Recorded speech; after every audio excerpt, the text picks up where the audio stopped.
Sir തെന്നിന്ത്യയിലെ super താരമാണ് പ്രിയാമണി, അറിയാമായിരിക്കുമല്ലോ. മികച്ച ഒരു നടിയാണ്. ആ നടി ഇവിടെ ഇപ്പോൾ ഒരു ചിത്രം കഴിഞ്ഞ മാസം ഇറങ്ങിയിട്ടുണ്ട്. 370 ആർട്ടിക്കിൾ 370 സിനിമ ഇറങ്ങിയിട്ടുണ്ട്. ഇതുമായി ബന്ധപ്പെട്ടാണ് ചില പരാമർശങ്ങൾ അവർ നടത്തിയിരിക്കുന്നത്. പ്രധാനമന്ത്രി എത്ര സമർത്ഥമായിട്ടാണ് 370 വകുപ്പ് എടുത്തു കളഞ്ഞതെന്നും അതിൽ തനിക്ക് രോമാഞ്ചമുണ്ടായതായും, ഈ വിവരങ്ങളെക്കുറിച്ച് അറിഞ്ഞപ്പോൾ രോമാഞ്ചമുണ്ടായതായും പ്രിയാമണി പറയുന്നു. ഇനി പ്രിയാമണിക്കെതിരെ ഒരു സൈബർ ആക്രമണം പ്രതീക്ഷിക്കാമോ? തീർച്ചയായിട്ടും അവർ BJPയുടെ ആളാണ് എന്നൊക്കെ പറഞ്ഞു. നമ്മളിപ്പോൾ നടി ശോഭനയെക്കുറിച്ച് അങ്ങനെ ധാരാളം കേട്ടതാണ്.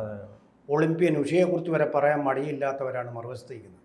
അത്ര വിവരദോഷികളാണ് മറുവശത്ത് നിൽക്കുന്നത്. നമുക്കറിയാം, അത് സ്വാഭാവികമാണ്. സൈബർ അറ്റാക്കുകൾ വരും, അതിനൊരു പടയെ വെച്ചിട്ടുണ്ടല്ലോ. അവരെന്തെങ്കിലും പറയട്ടെ. പക്ഷേ ഒരു കാര്യം ഉറപ്പിച്ച് പറയാം, ഈ പ്രിയാമണികളിലൂടെ നമ്മൾ മനസ്സിലാക്കിക്കൊണ്ടിരിക്കുന്നത് ഇന്നേ വരെ, സ്വാതന്ത്ര്യം കിട്ടിയതിന് ഇന്നതിന് ശേഷം ഇന്നുവരെ ഇതുപോലെ ശക്തനായിട്ടുള്ള, രാജ്യത്തെ സ്നേഹിക്കുന്ന ഒരു പ്രധാനമന്ത്രി ഇന്ത്യ ഭരിച്ചിട്ടില്ല. ഇതുപോലെ ശക്തനായിട്ടുള്ള ഒരു പ്രധാനമന്ത്രി ഇന്ത്യ ഇന്നുവരെ ഭരിച്ചിട്ടില്ല. ഇതേതെങ്കിലും ഒരു പാർട്ടിക്ക് വേണ്ടി നടത്തുന്ന ഓശാനയല്ല. ഇതൊരു ചരിത്ര യാഥാർത്ഥ്യമാണ്. നാളത്തെ ചരിത്രം ഇത് സ്വർണ്ണലിപികളിൽ എഴുതുകയും ചെയ്യും. നമ്മളിപ്പോൾ ചരിത്രത്തിൽ ഗുപ്ത ഭരണകാലം, ഇന്ത്യയുടെ സുവർണ കാലഘട്ടം എന്നൊക്കെ പറയുന്നത് പോലെ തന്നെ ഇന്ത്യയുടെ ഒരു സുവർണ കാലഘട്ടമായിട്ട് നാളത്തെ വിദ്യാർത്ഥികൾ മോദിയുടെ കാലം ചരിത്രമായിട്ട് പഠിക്കും. ഇത് യാതൊരു അത്യുക്തിയുമില്ല. ഇന്ദിരയാണ് ഇന്ത്യ, ഇന്ത്യയാണ് ഇന്ദിര എന്ന് പറഞ്ഞതുപോലെയല്ല. നോക്കൂ, 370 വകുപ്പ് എന്ന് പറയുന്ന എടുത്തു കളയാൻ ഏതെങ്കിലും പ്രധാനമന്ത്രിമാർക്ക് ധൈര്യം ഉണ്ടായിട്ടുണ്ട് എന്ന് പറയാം. ഏറ്റവും കൂടുതൽ ഇതിനു മുമ്പ് ഒരു ധൈര്യം കാണിച്ച പ്രധാനമന്ത്രി ലാൽ ബഹദൂർ ശാസ്ത്രിയാണ്. അടിച്ച് നിരപ്പാക്കാൻ പറഞ്ഞു കാശ്മീരിനെ അല്ല, കാശ്മീർ പിടിക്കാൻ വന്ന പാകിസ്ഥാൻ സേനയെ. അത് ചെയ്ത് പകുതിയായപ്പോഴാണ് താഷ്കണ്ടിൽ വെച്ചിട്ട് ഒരു ചർച്ച, അനുരഞ്ജന ചർച്ച നടത്തി. അവിടെ വെച്ചാണ് അദ്ദേഹം മരിച്ചുപോയത്. അതിന്നും ദുരൂഹമായിട്ടിരിക്കുകയാണ്. അദ്ദേഹത്തിൻ്റെ ഡോക്ടർമാരെവിടെയായിരുന്നു? അദ്ദേഹത്തെ സംരക്ഷിക്കേണ്ട സുരക്ഷ സെക്യൂരിറ്റി ജീവനക്കാർ അവരെവിടെയായിരുന്നു? അദ്ദേഹത്തിൻ്റെ മുറിയിൽ ഇതുണ്ടായിരുന്നു, ഹോട്ട് സ്വിച്ച് ഫോൺ, ആ തരത്തിൽ ഹോട്ട് ലൈൻ, സ്വിച്ച് അല്ല, ഹോട്ട് ലൈൻ ഫോൺ ഉണ്ടായിരുന്നു. അതൊന്നും എടുത്തു കഴിഞ്ഞാൽ അപ്പുറത്ത് സെക്യൂരിറ്റി ഓടി വരും. ഇപ്പോൾ ഇത്രയും വേദന കൊണ്ട് അദ്ദേഹം പൊളഞ്ഞതായിട്ടാണ് പറയുന്നത് അവിടെ കിടന്ന്. എന്നിട്ട് ഒരൊറ്റയാളും കാണാതെ പോയത് എന്താണ്? മരണപ്പെട്ട് കിടക്കുന്നതായാണ്. അങ്ങനെയുള്ള ദുരൂഹതകളുണ്ട്. അപ്പോൾ ശക്തനായ പ്രധാനമന്ത്രിയെ അതിലും ശക്തരായ ശത്രുക്കൾ എന്തോ ചെയ്തു എന്നുള്ള സംശയം നമ്മളത് പറയുന്നില്ല, പക്ഷേ സംശയിക്കേണ്ടിയിരിക്കുന്നു. താഷ്കന്റ് എന്ന് പറയുന്നത് റഷ്യയുടെ ഭാഗമാണ് അന്ന്, ഇപ്പോഴല്ല. അത് സംഭവിച്ചു. നാം ജമ്മു കാശ്മീരിന്റെ ഈ വിഷയത്തിലേക്ക് വരുമ്പോൾ അവർ പറയുന്നതിൽ കാര്യങ്ങൾ വ്യക്തമാണല്ലോ. അവർ സിനിമയിൽ അഭിനയിച്ചപ്പോഴാണ് ഈ കാര്യങ്ങൾ വലിയ രീതിയിൽ മനസ്സിലായത്. ജമ്മു കാശ്മീരിൽ ഈ 370 വകുപ്പ് എടുത്തു കളയുമ്പോൾ എല്ലാവരും പ്രതീക്ഷിച്ചിരുന്നത് വലിയ കലാപങ്ങളാണ്. പക്ഷേ അതെല്ലാം നരേന്ദ്രമോദി തന്ത്രപൂർവ്വം നടപ്പിലാക്കിയെന്നാണ് പ്രിയാമണി പറയുന്നത്. പ്രതീക്ഷിച്ചതെന്നല്ല, നടന്നുകൊണ്ടിരുന്നത് കലാപങ്ങളായിരുന്നു. അമർനാഥ് യാത്രയ്ക്ക് പോകുന്ന പാവപ്പെട്ട തീർത്ഥാടകരെ കൊന്ന് തള്ളുകയായിരുന്നു. അവരെ കയറി ആക്രമിക്കുക, അങ്ങോട്ട് കാലെടുത്ത് കുത്താൻ പേടി. ദാൽ തടാകം എന്ന് പറയുന്നത് മഞ്ഞ് മൂടിക്കിടന്നു 365 ദിവസവും. അവിടെ പോകാൻ പേടി. ഭീകരന്മാർ AK-47 തോക്കുകളുമായിട്ട് പതിയിരിക്കുകയാണ്. ഭീകരന്മാരുടെ താഴ്വരയായിരുന്നു, ഭീകരതയുടെ താഴ്വരയായിരുന്നു. മരണത്തെക്കുറിച്ചൊന്നും പറയണ്ട. എത്രയെത്ര പേരെയാണ്, എത്രയെത്ര സ്കൂളുകളാണ് തകർത്തത്, എത്രയെത്ര പാലങ്ങളാണ് തകർത്തത്. കുറേയൊക്കെ കണ്ടതാണ്. നമ്മൾ ഞെട്ടിപ്പോവും. ആ തരത്തിലാണ് അവിടുത്തെ ക്ഷേത്രങ്ങൾ ധ്വംസിച്ചിരിക്കുന്നത്. ഇതൊക്കെ കണ്ടിട്ടാണ് പിന്നെ ഇവിടെ അത് കണ്ടിട്ട് VC ജോർജിനെയൊക്കെ അറസ്റ്റ് ചെയ്യുമ്പോൾ വലിയ തമാശയായിട്ട് നമുക്ക് തോന്നും. ഇതൊക്കെ കണ്ടിട്ടും ഇന്ത്യ അതേ രീതിയിൽ പ്രതികരിക്കാതിരുന്നത് ഈ സനാതന ധർമ്മത്തിൻ്റെ ആസേതു ഹിമാചലം ഉള്ള അതിൻ്റെ ആ ഒരു നമ്മുടെ കേരളത്തിൻ്റെ ഇപ്പോഴുള്ള പ്രത്യേകത, ജമ്മു കാശ്മീറുമായി ബന്ധപ്പെട്ട് കേരളത്തിൽ ഇരുന്ന് വിമർശിക്കും, പക്ഷെ അവർ ടൂറ് പോയി മഞ്ഞെല്ലാം വാരി എറിഞ്ഞു. ടൂറ് പോകണ്ട, ഇവിടെ ഇരുന്ന് തന്നെ കാശ്മീർ ആപ്പിളിൻ്റെ സ്വാദ് ഇവിടെ ആസ്വദിച്ചുകൊണ്ടിരിക്കുക. അത് മോദി ചെയ്ത ധീരകൃത്യത്തിൻ്റെ ഫലമാണ്. ധീരമായിട്ട് അതെടുത്തു കളഞ്ഞു. ഒരു അമർനാഥ് യാത്ര നടന്നുകൊണ്ടിരിക്കുകയാണ്. പെട്ടെന്ന് പൊടുന്നനെ നോട്ട് നിരോധനം പോലെ പെട്ടെന്നൊരു ആക്ഷനായിരുന്നു. അല്ല നടക്കില്ല. ഇതെങ്ങാണം മണത്തറിഞ്ഞു കഴിഞ്ഞാൽ അതിനു മുമ്പേ ചോരപ്പുഴകൾ ഒടുക്കാൻ റെഡിയായിട്ടിരിക്കുകയാണ് ഭീകരർ. അതിർത്തിക്കപ്പുറത്ത് കാത്തു നിൽക്കുകയാണ്, മണത്ത് നിൽക്കുകയാണ് അവർ.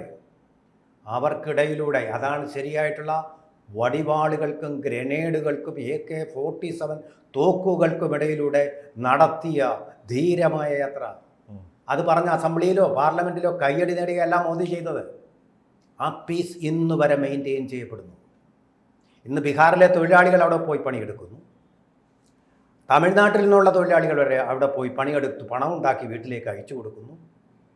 ആ സേതു ഹിമാചലം എന്നുള്ള കാഴ്ചപ്പാട് ഇവിടെ യാഥാർത്ഥ്യമാകുന്നു. കേരളത്തിൽ നിന്നുള്ളവർ പോയിട്ട് അവിടെ കച്ചവടം നടത്തുന്നു. അതുപോലെ തന്നെ ട്രക്കുകളായിട്ട് അവിടുത്തെ ആപ്പിൾ, ഏറ്റവും സ്വാദിഷ്ടമായിട്ടുള്ള ആപ്പിൾ ഇങ്ങോട്ട് പോരുന്നു. കാശ്മീരി പെൺകുട്ടികളെ ഇപ്പോൾ കല്യാണം കഴിക്കുന്നു.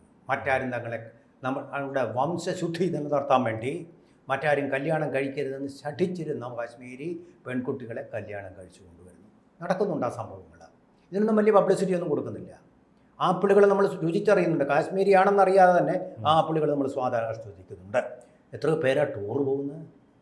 ജീവനിൽ ഭയമില്ല. ഞാനൊക്കെ പോയപ്പോൾ അന്ന് മോദിയുടെ ഭരണമല്ല, പേടിച്ചാണ് പോയത്. ഏത് നിമിഷവും ഒരു ഭീകരൻ നമ്മളെ കൊല്ലാൻ AK-47 താഴ്വരയിൽ ഉണ്ടാകുമെന്ന് പേടിച്ചാണ് പോയത്. ഓരോ നിമിഷവും പേടിയായിരുന്നു. അപ്പോൾ ആ പേടിയോടുകൂടി ഇന്ന് പോകേണ്ട ആവശ്യമില്ല.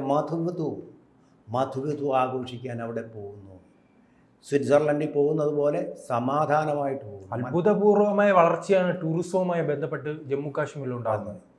അങ്ങനെ ഒരു സ്ഥലത്താണ്, മരണത്തിൻ്റെ താഴ്വരയായിരുന്ന, പ്രേതങ്ങളുടെ താഴ്വരയായിരുന്ന ഒരു സ്ഥലത്താണ് സമാധാനം 307 പുല്ലുപോലെ എടുത്ത് വലിച്ചെറിഞ്ഞു. ഇന്ത്യയുടെ മറ്റൊരു സംസ്ഥാനത്തിന് ഉള്ളതിനേക്കാൾ കൂടുതൽ അവകാശമൊന്നും നിങ്ങൾക്ക് വേണ്ട.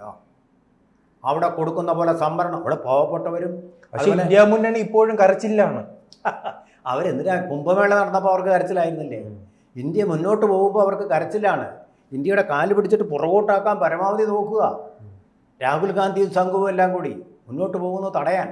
ഇപ്പം നോക്കൂ, രാം മന്ദിറിൽ അവിടെ ഒരു ഭീകരാക്രമണം നടത്താൻ പോയ ഭീകരനെ പിടികൂടി. കോൺഗ്രസ്സുകാരനെ പിടികൂടില്ല. അവർ പോയി തകർത്ത് കഴിഞ്ഞതിന് ശേഷം അയ്യോ എന്നും പറഞ്ഞിട്ട് മോങ്ങുമായിരുന്നു. കടിയേറ്റിട്ട് നായ്ക്കൾ വന്ന് മോങ്ങില്ലേ, അതുപോലെ മോങ്ങുകയുള്ളായിരുന്നു. ഇന്ന് അവനെ കൈയോടെ പിടിച്ചു, അവനെ ചോദ്യം ചെയ്തു, കൊടുക്കേണ്ടത് കൊടുത്തു. പാകിസ്ഥാനാണിത് ചെയ്തതെന്ന് മനസ്സിലാക്കി. പാകിസ്ഥാൻ്റെ രഹസ്യങ്ങൾ ഇനി അവനിൽ നിന്ന് ചോർന്നു. അതാണ് ഇന്ത്യയുടെ പ്രതിരോധം. ആ തലത്തിലേക്ക് നമ്മൾ ഉയർന്നിരിക്കുന്നത്. എന്താ പിന്നെ മൃത്യുവിൻ്റെ താഴ്വരയിൽ പിന്നെ ശക്തമായ ഒരു ആക്രമണം പോലും നടക്കാതെ? പട്ടാളക്കാരെയൊക്കെ കൊല്ലുന്നുണ്ട്. പട്ടാളക്കാരെ അവരെ കൊല്ലാൻ പോകുമ്പോഴാണ് ഇത് ചെയ്യുന്നത്. അതിന് സന്നദ്ധരായിട്ട് മരിക്കാൻ തയ്യാറായിട്ട് ഈ രാജ്യത്തിന് വേണ്ടി മരിക്കാൻ തയ്യാറാണ്. കാരണം ദേശസ്നേഹമുള്ള ഒരു പ്രധാനമന്ത്രിയാണ് തങ്ങളെ ഇന്ന് നയിക്കുന്നത്. അല്ലാതെ അവിടെ ബൊബോഴ്സ് തോക്ക് വിട്ടിട്ട് അതിൻ്റെ കമ്മീഷൻ വാങ്ങിക്കാതിരിക്കുന്ന പ്രധാനമന്ത്രി അല്ല ഇന്നിരിക്കുന്നത്. ഓഗസ്റ്റ വെസ്റ്റ്ലാൻഡ് വാങ്ങിച്ചിട്ട് അതിന് കമ്മീഷൻ വാങ്ങിക്കാതിരിക്കുന്ന പ്രധാനമന്ത്രി അല്ല ഇന്ന് ഇന്ത്യ ഭരിക്കുന്നത്. ആ ബോധം, ആ രാജ്യസ്നേഹം ആ പട്ടാളക്കാരുടെ സിരകളിലൂടെ ഒഴുകുന്ന രക്തത്തിനുണ്ട്. അതാണ് നമ്മുടെ പ്രതിരോധത്തെ ഏറ്റവും കൂടുതൽ ശക്തമാക്കുന്നത്, ആ ദേശസ്നേഹം. അതുപോലെ തന്നെ ആത്മനിർഭർ ഭാരത്, അതിലൂടെ ഇന്ത്യക്കാർ തന്നെ ഉൽപ്പാദിപ്പിച്ചുകൊണ്ടിരിക്കുന്ന ആയുധങ്ങൾ വിദേശ രാജ്യങ്ങളിലേക്ക് കയറ്റിയേക്കും. അമേരിക്ക അത് വാങ്ങുന്നു, ഇസ്രയേൽ വാങ്ങുന്നു. അല്ല, പണ്ട് മറ്റൊരു കാര്യം, ഈ നമ്മുടെ മോദിയെ പിന്തുണച്ച മോഹൻലാലിനെതിരെ വലിയ വിമർശനങ്ങൾ ഉണ്ടായിരുന്നു. അതെ അതെ. അതുപോലെ തന്നെ ഈ മികച്ചൊരു നടിയാണ് പ്രിയാമണി അപ്പോൾ ഇനി ചാണകത്തിൽ ചവിട്ടിയെന്ന് പറഞ്ഞു വരുമോ? പറയാൻ പറ്റില്ല. കാരണം മോഹൻലാലിന് കടുത്ത സൈബർ അറ്റാക്ക് ഏറ്റപ്പോഴത്തേക്ക് അദ്ദേഹത്തിന് പേടിയായി. മന്ത്രിസഭയുടെ സത്യപ്രതിജ്ഞയ്ക്ക് വിളിച്ചു പോയില്ല. അതുപോലെ രാമമന്ദിരൻ്റെ അതിൻ്റെ പ്രതിഷ്ഠാപനത്തിന് വേണ്ടിയിട്ട് വിളിച്ചപ്പോൾ അദ്ദേഹം പോയില്ല, പേടിച്ചു പോയി. സൈബർ അറ്റാക്ക് കാരണം പേടിച്ചു പോയി. സിനിമയിൽ ഈ ധൈര്യം കാണിക്കുന്നേ ഉള്ളൂ. അദ്ദേഹം പേഴ്സണലായിട്ട് വളരെയധികം ഭീരുവായ വ്യക്തിയാണ്. പ്രിയാമണി അതുപോലാണെന്ന് തോന്നുന്നില്ല. പ്രിയാമണി വളരെ ധൈര്യമായിട്ട് ഇത് പറഞ്ഞത് തന്നെയാണ്, വരുന്നത് വരട്ടെ എന്ന് വെച്ച് പറഞ്ഞത് തന്നെയാണ്. അപ്പോൾ അത് ഇത് അവർ വ്യക്തമായി തന്നെ പറയുന്നു, ഇത് എൻ്റെ അനുഭവമാണ്. അനുഭവമാണ്. സംശയം 360 പോലൊരു വകുപ്പോ അവിടെ നടപ്പാക്കാൻ പറ്റും ഈ ജന്മം, എൻ്റെ ജന്മകാലത്ത് അത് പറ്റില്ല എന്ന് വിശ്വസിച്ചിരുന്ന ആളാണ് ഞാനും. ഇത് താജ്മഹലിനേക്കാൾ വലിയൊരു മഹാത്ഭുതമാണ് അവിടെ നടത്താൻ കഴിയുന്നുള്ളത്. തോക്കുമായിട്ട് പാകിസ്ഥാൻ്റെ ഏജന്റന്മാരെ തേർവാഴ്ച നടക്കുന്ന ഒരു സംസ്ഥാനത്ത് ഇത് അത്ഭുതങ്ങളിൽ അത്ഭുതമാണ്. അദ്ദേഹം സത്യം പറഞ്ഞാൽ പ്രതിപക്ഷവും എല്ലാ കക്ഷികളും ചേർന്ന് അദ്ദേഹത്തെ ഇതിന് അഭിനന്ദിക്കേണ്ടതാണ്. അഭിനന്ദനമല്ല, അദ്ദേഹത്തിന് കല്ലെറിയലുകളാണ്. താഴ്വരയിലെ കല്ലെറിയലെല്ലാം നിന്നു, പക്ഷേ മോദിക്കെതിരെയുള്ള കല്ലെറികൾ തുടരുക തന്നെയാണ്. അദ്ദേഹത്തിന് കല്ലെറി കിട്ടുമ്പോഴാണ് അദ്ദേഹം കൂടുതൽ കരുത്തനാവുന്നത്. ഈ കരുത്തനാവുമ്പോൾ കാശ്മീർ താഴ്വരയിൽ അദ്ദേഹത്തിന് ഇപ്പോൾ ശത്രുക്കളില്ല. പക്ഷേ ആ കാശ്മീർ സമാധാനത്തിൻ്റെ താഴ്വര ആയതോടുകൂടി ഇന്ത്യ ഒട്ടാകെയുള്ള നമ്മുടെ ഇന്ത്യ മുന്നണി രാഹുൽ ഗാന്ധി, അതുപോലെ തന്നെ മുലായം സിംഗ് യാദവിൻ്റെ മകനുണ്ടല്ലോ അഖിലേഷ് യാദവ്, മമതാ ബാനർജി, ഇങ്ങനെയുള്ള ആ രാഷ്ട്രീയ ഭീകരർ AK-47 പിടിച്ച് ഉന്നം വെച്ച് നിൽക്കുകയാണ്. എങ്ങനെ ഇയാളെ താടി. പിന്നെ കേരളത്തിലെ കുറേ ദേശീയതയുടെ പത്രമായിട്ട് ആഘോഷിക്കപ്പെടുന്ന ഒരു പത്രം, അത് രണ്ടാമതൊരു മാധ്യമമാണെന്നാണ് പറയുന്നത്. 2 മാധ്യമങ്ങളുണ്ട് കോഴിക്കോട്ട് നിന്ന്. അതിലൊന്ന് ഇവ 2 മാധ്യമങ്ങളും കൂടി അദ്ദേഹത്തിനെ അറ്റാക്ക് ചെയ്യാൻ വേണ്ടിയിട്ടും ശ്രമിക്കുന്നുണ്ട്. പിന്നെ പുറത്തുനിന്ന് ഹിൻഡൻബർഗ്, നമുക്കറിയാം, ജോർജ് സൊറോസ് അറിയാമല്ലോ, അവരുടെ പണം പറ്റുന്ന കുറേ മാധ്യമങ്ങൾ, അവരുടെ ഏജൻറ്റുമാർ, ഇവരെല്ലാം കൂടെ ചേർന്ന് ഒരു ഭീകരത സൃഷ്ടിക്കുന്നുണ്ട് ഇപ്പുറത്ത്. അദ്ദേഹം അതിനെയും സധൈര്യം നേരിടും. ബ്രണ്ണൻ കോളേജിൻ്റെ ഗ്രൗണ്ടിലൂടെ വടിവാളുകൾക്കിടയിൽ നടന്നു പോയെന്ന് പറയുന്ന വാചകമടിയല്ല ഇത്, ശരിയായിട്ടുള്ള അത്തരം ഒരു കടന്നുപോക്കാണ് മോദി നടത്തിക്കൊണ്ടിരിക്കുന്നത്.